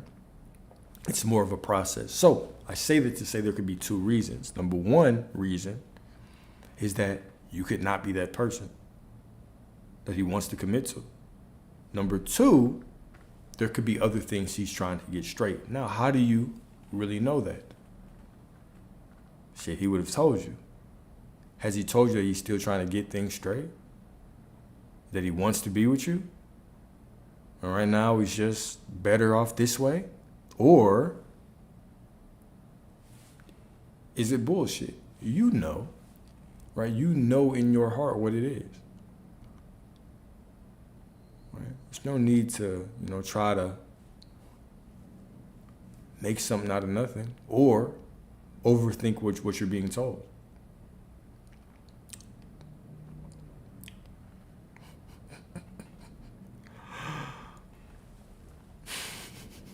All I hear is blah, blah, blah. All right.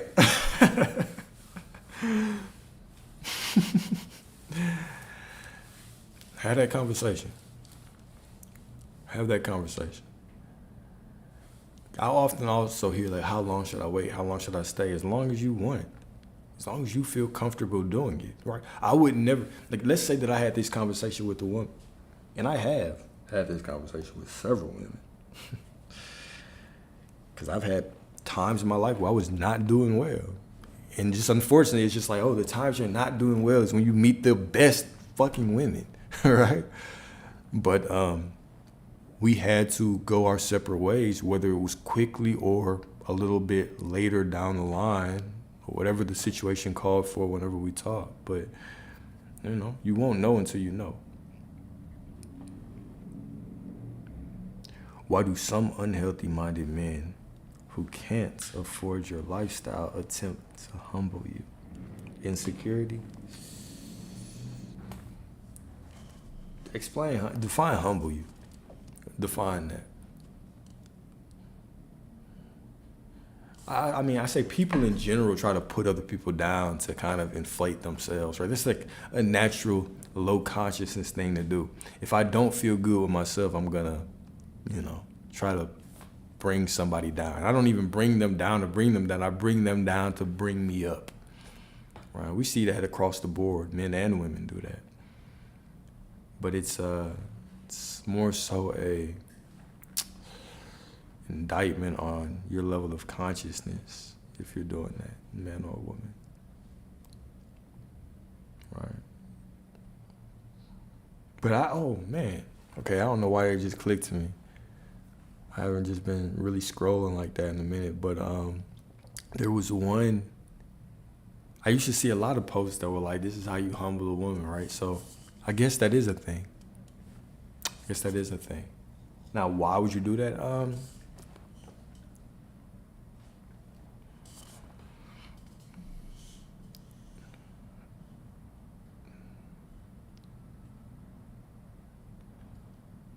taking a long time because I'm thinking of, there's really no way to justify it. I'm trying to think of a logical argument that a man could make, but typically if you think about this from the perspective of a man or a woman trying to humble somebody that they're talking to,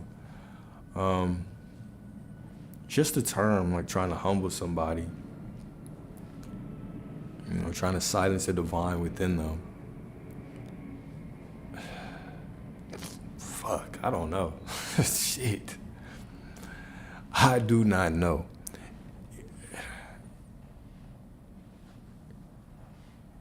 When I say I don't know, I'm saying it doesn't really matter. I'm trying to think. There's no case where you should take that, right?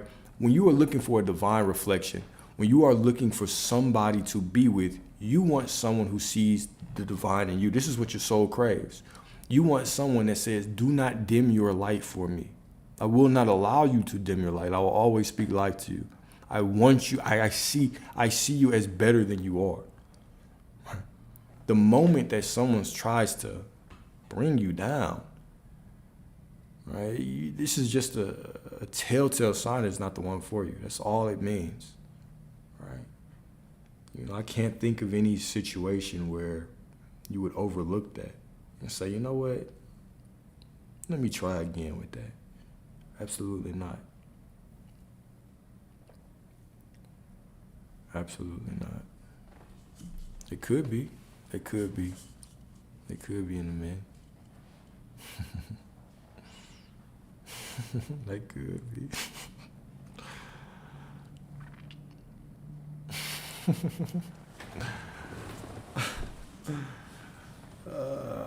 Man. That's just the nature of these days, right? I don't really think that these men don't like women, and I don't think that all these women just don't like men. I just think that, you go through an experience that's difficult, and somebody starts speaking to your pain. It's easy for us to identify with our pain, attach with our pain, start to, instead of working on ourselves, start to point out the flaws in everybody else. It's just a victim mentality, right? Which most people have. Most people are weak. Most people are victims. Most people walk through life trying to blame everything else, everybody else. They want to blame men. They want to blame women. They want to blame the job. They want to blame the government. They want to blame the economy. They want to blame the priest. They want to blame their old coaches, their old teachers. Motherfuckers want to blame everybody but themselves. That's just the nature of this world. All right, so,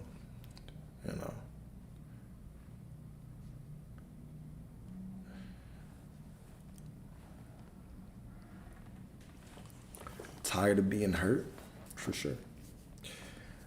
We can be tired of being hurt. I agree. I think a lot of people are tired of being hurt, but it still doesn't give us an excuse to hurt others in the process, right? That's where accountability comes in. Is you always have the choice. Do I take that pain of the path of pain, or the path of bitterness, or the path of beauty? And if I'm stuck in a victim mindset, then I'm going to take that path of bitterness. Because I am hurt, I'm going to hurt others. Because I'm hurt, I'm going to put up a wall. All right? And that's part of the program that we're in. And that's why we are taught to not really know who we are. We're taught to separate the source from within us and create this battle of heaven versus earth, right? Soul versus flesh and all these things. And we're removed from our divine. If you don't know who you are, if you don't know that God is within you, if you don't understand that you're creating all these scenarios and it's your expectations that are creating things, well then of course you're going to walk through life and you're going to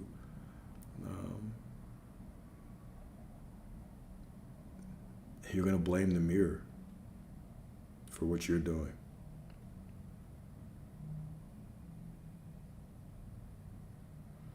You're going to blame the mirror for what you are doing. Unfortunately.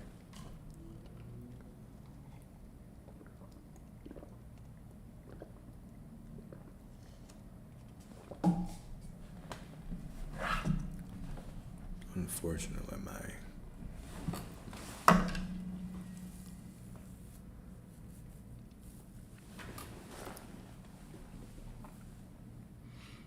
Yeah. Pointing out the strength in me that makes them see where they lack.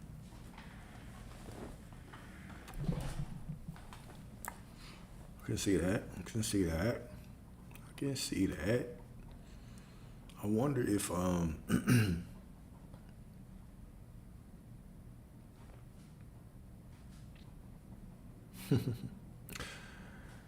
yeah. There's a lot of different ways I can look at it. I'll just say yeah.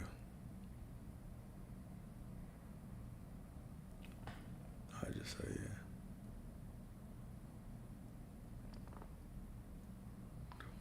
That phrase keeps coming up about life being a mirror. It is a mirror. It is absolutely a mirror. You are the creator of it all. Life is just mirroring your expectations, your beliefs, who you are, as within, so without.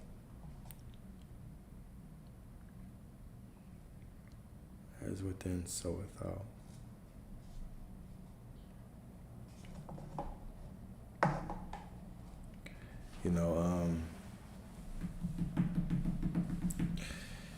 Yeah.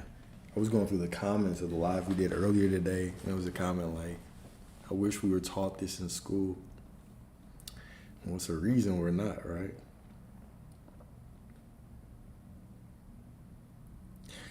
Let's have a pondering session real quick, man. Let's think about this, okay? So,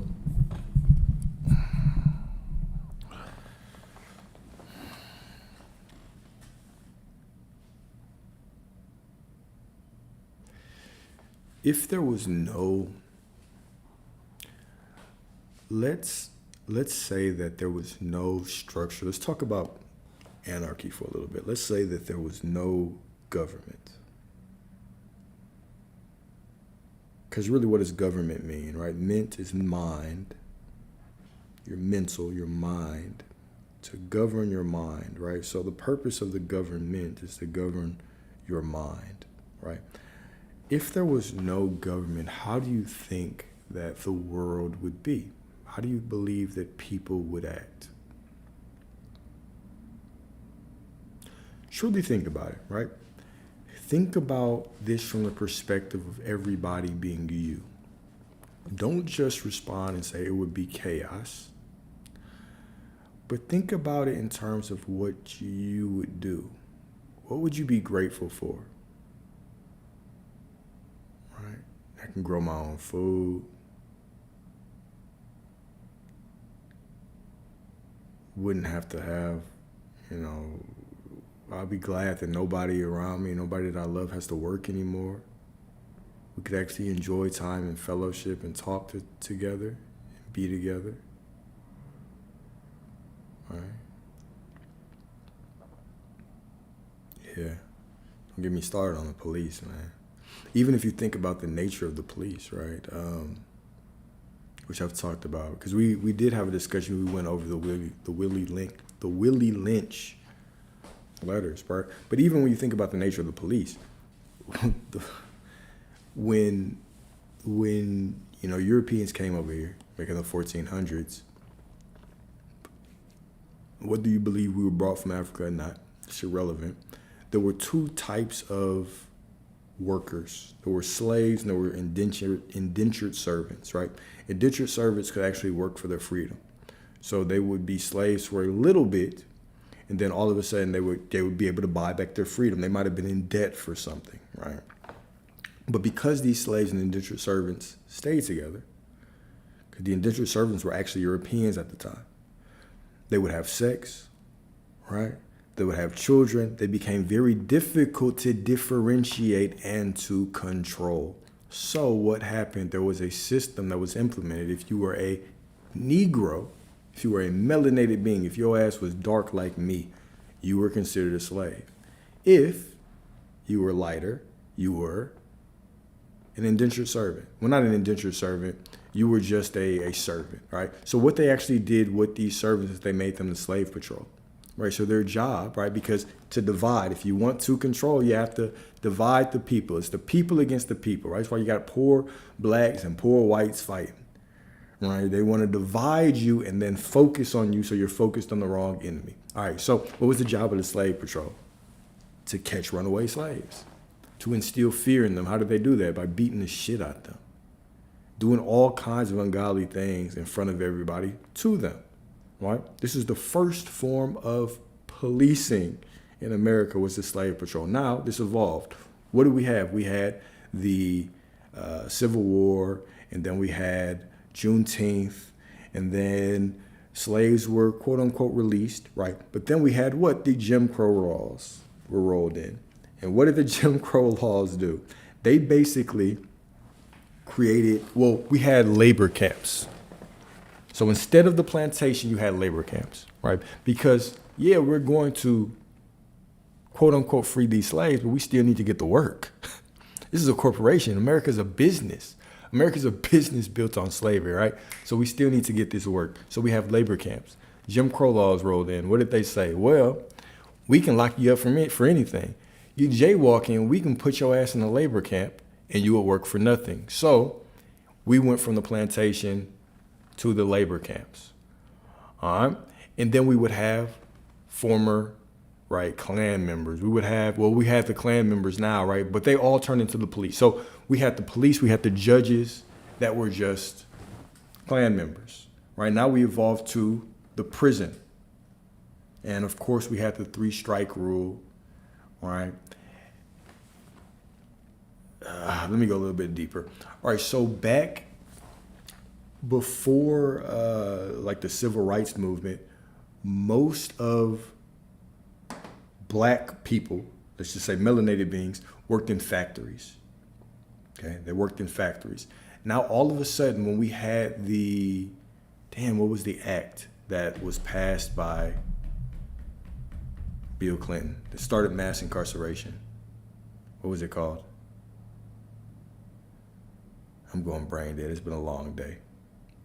Anyways, there was an act passed, right? And what this actually did was a lot of black people that got taken out of the factory jobs, they flooded our neighborhoods with all this stuff, and they started locking us up for things, right? So basically, you just have an evolution of the system. We went from the plantations to the labor camps to the prison. Okay, long story short, I actually did a long ass discussion on this whole thing. It was like an hour-long discussion on it. But it's very interesting to see how, the system has just evolved. Okay. But it's not even just against, blacks. Now it's against, everybody. Right? It's basically the elites versus everybody else. Even if you think about the system that we're in right now, who benefits from it? A few benefit from it. Right? Everything is set up for you to go to school to learn how to work, to go work for one of these major companies and pump out money for them. Even every U.S. citizen has a trust in their name. Every U.S. citizen has a trust in their name. Right now, if you look at that trust will have billions. Now, you can't get that shit. Don't go down that route. Right? They're going to get your ass locked up going down that route, right? But anyways, let me stop talking about that shit. If there was no government, how would you actually be? What would you do? Because most people think it would be chaotic, but would it? Would it? I think in this state where we've been programmed up to this point, if right now all of a sudden government just disappeared today, hell yeah, it would be chaotic, right? But what would it actually take for us to get to a place? Because we live in a collective consciousness right now. And it's all of our minds that are manifesting the system that we're in. Because we're programmed, because we're taught all these things, it's our mind that is creating the illusion of freedom in politics. It's our mind that is upholding these systems. So what do we have to get to provide a better life for our children, for the generations after? Right? Because that is possible.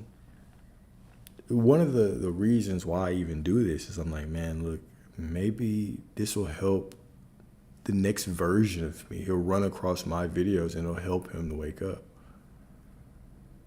So he won't have to go through the same type of things I went through in this time. Right? But what can we do to leave a better world for the young generation? Or is that it's not possible? Right? All it takes is for enough people to think the right way, to see life the right way. And all of a sudden, the entire system is rewritten. Society isn't pushed into the future, it's pulled into the future by our thoughts. We're a collective consciousness, and we have a collective belief of what the future should look like. And so we're being pulled by our manifestation of that future. We are literally walking into the wish fulfilled of the collective consciousness. In the same way that you're walking into the manifestations in your single life, we're also walking into a manifestation as a collective. Right? So how do we get to that point where we are moving with more love for one another? Right? It's possible. It just takes a lot of people to get on board. And as we see, it's very difficult for people to challenge the way that they've seen the world for 20, 30 years and say, this isn't working, let's try something new. But why is that? Is that more laziness? Is it fear? How do you dissolve those things? How do you bring someone out of laziness? How do you bring someone out of fear? Is it even possible? Is that programming so hard to overcome that we're doomed? Is that the case? Is that not the case? Right? When we think about what it took for us to wake up, right? It took, I've known who I am for lifetimes. It's taken me a long time and a lot of lifetimes to wake up, which are all unfolding right now, of course. But it's typically a big thing. Why? Why does it take us big events? Well, there's some that seem to have always been conscious. There's others that seem to have a high level of consciousness when they were children, but then they're fed the wrong things. They're pumped full of chemicals through the meats and processed foods, and then they lower their consciousness and they forget about certain things they experienced as a kid. They never get back there. There's certain people that come kind of down the path, but it's more so selfishness, right? There's all kinds of use cases. So, the question is always, if you want to build a better reality, we have to do it as a collective. Right? So people come and incarnate here and they help push us forward. And we have a lot of people doing that right now. And this is probably, the most spiritually advanced societies. Well, let me slow down with that one.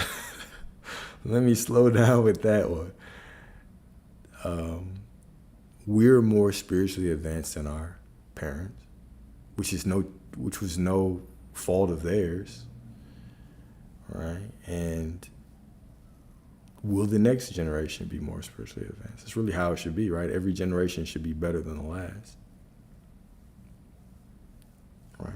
That's the $1 million question. Why does it have to be a big tragedy before change happens? And if somebody comes out there and they start talking a little bit too much, they're gonna get locked up. Or somebody's gonna touch their ass, and all of a sudden they're gonna go crazy. All of a sudden they're not gonna be able to think the same. Something's going to happen. They're gonna hit a laced blunt or something. Right? Why is it?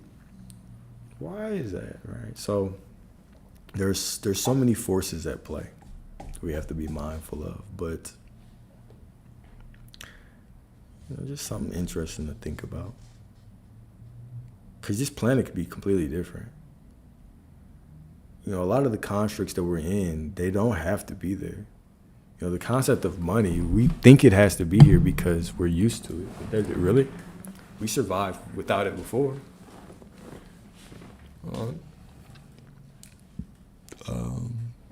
Concepts of removing grocery stores and instead just having markets and trades, growing your own stuff. But then again, let's really think about that as well.